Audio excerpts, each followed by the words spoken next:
Episode की शुरुआत में कार्निया गिल्ड का देखा जाता है, जहां पे इवोक अपने मॉन्स्टर पेट के साथ बैठा होता है और वह सोचता है कि उस स्तर का कौशल वाला कोई व्यक्ति अचानक प्रकट हो गया है और अभी तक ये पता नहीं है कि कौन उसका समर्थन कर रहा है।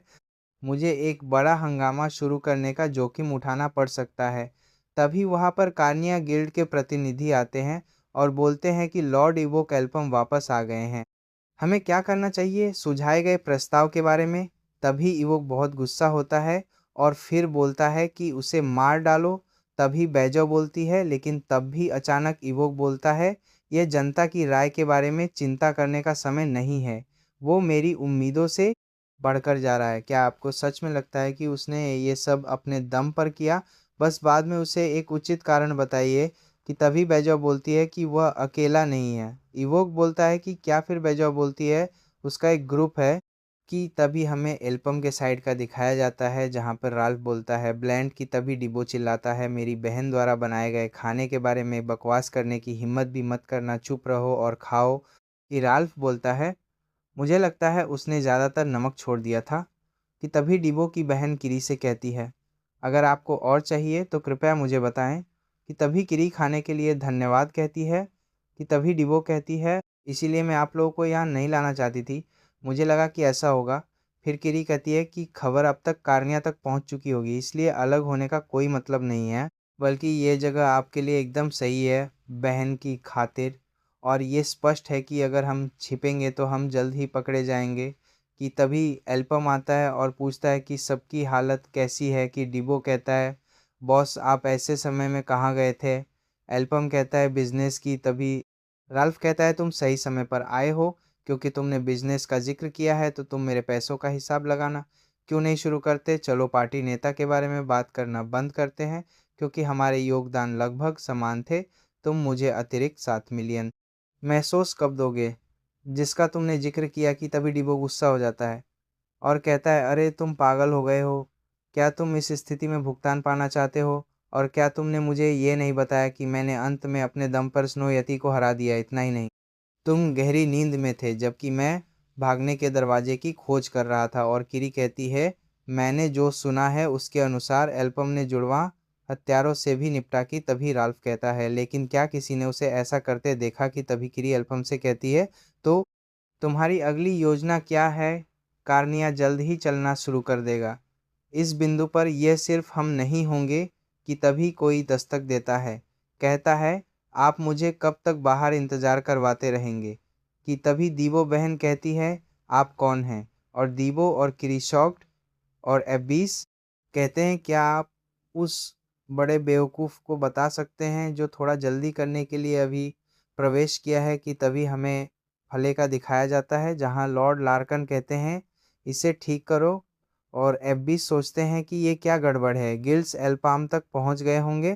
इसके अलावा वो एक गेट को अपने अधीन करने के लिए चला गया। इससे पहले कि मैं इसके बारे में कुछ भी कर पाऊँ, क्या मुझे उसे पकड़ना चाहिए था? चाहे जो भी कीमत हो, मैं इस दर पर मर चुका हूँ। फिर कोई दरवाज़ा खटखटाता है और एब्बिस कहता है कि ये कितना अप्रत्याशित है कि कार्निया गिल्ड के साथ आपकी बातचीत बहुत अच्छी तरह से क्यों नहीं हुई। की तभी एल्पाम कहते हैं, अब अनुबंध है। तब एब्बिस कहता है, तो फिर तुम यहाँ केवल इसके बारे में शेखी बघारने क्यों आए हो? फिर भी वह हमेशा परेशान करने वाला बच्चा।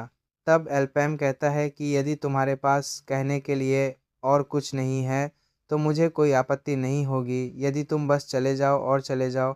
तब एबिस सोचता है और कहता है कि ठीक है, ये मेरा नुकसान है, 60 मिलियन मेसोस। इस पर हस्ताक्षर करो। मैंने तुम्हारे अनुरोधित भुगतान से अधिक जोड़ दिया है, इसलिए अब कोई समस्या नहीं है। और तब एल्पैम मुस्कुराता है और हस्ताक्षर कर देता है। एबिस कहता है कि अब हम आधिकारिक भागीदार बन गए हैं, तो क्यों ना हम आपस में ईमानदारी से बात करें। एल्पैम कहता है कि ट्रोलिंग के पीछे अपराधी कार्निया है। एबिस कहता है कि एल्पैम जारी रखें। परीक्षण के रूप में इस्तेमाल किया गया गेट भी उनके जाल में से एक था। पहले उन्होंने गेट के बारे में झूठ बोला कि उसके 3 निशान थे, जबकि इसने लगभग 100 लोगों की जान ले ली थी। और फिर उन्होंने हत्यारे भेजे। एब्बिस सोचता है कि ये एक बहुत बड़ी खोज है। इसका मतलब एल्पाम कहते हैं कि क्या आप इससे संतुष्ट हैं? और एबिस कहते हैं कि फिर एल्पाम कहते हैं कि मेरी गवाही ही सब कुछ है, भले ही आप इसे सबूत कहें। क्या यह बेकार नहीं होगा यदि वे आरोपों से इनकार करते हैं? एबिस सोचते हैं कि वे स्पष्ट रूप से इनकार करेंगे, लेकिन यह जनता की राय से पर्याप्त होना चाहिए। अन्य गिल्डों को यह पता लगाने की ज़रूरत है कि 100 आदमी के गेट की विफलता के लिए कौन जिम्मेदार है, और साथ ही लंबे समय तक कार्निया नकारात्मक भावना से डरता है। फिर एल्पाम कहते हैं कि हम उन्हें कुचल सकते हैं, कार्निया गिल्ड, और मैं उन्हें केवल 10 गिल्डों के दूसरे रैंक से नीचे खींचने से परे, मैं उन्हें मेपल दुनिया से पूरी तरह से मिटा देने की बात कर रहा हूँ। फिर एबिस कहते हैं कि आप और क्या जानते हैं?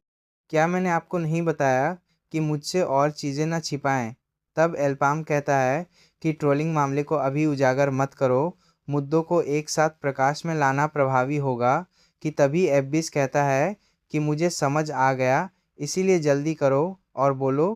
और तब एल्पाम कहता है कि ब्लैक मैज के फॉलोअर्स ने चाल चलनी शुरू कर दी है।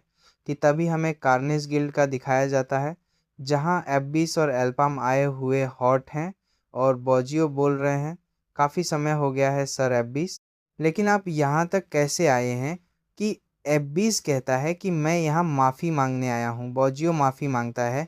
कि तभी एबिस कहता है कि हमारे गिल्ड को हमारे दोस्त एल्पाम के साथ थोड़ी गलतफहमी हो गई थी, वो गुस्से में आकर यहाँ आया होगा क्योंकि वो छोटा है।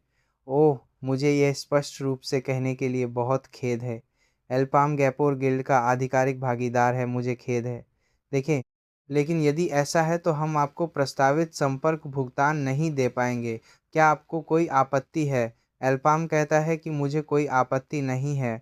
तब एबिस कहता है कि यह मेरी छोटी सी बातचीत का ही विस्तार है, लेकिन इस घटना से मुझे प्रतिभाशाली लोगों का महत्व पुनः समझ में आ गया है, और मैंने उनके जैसे उत्कृष्ट व्यक्तियों के साथ उचित व्यवहार करने का निर्णय लिया है।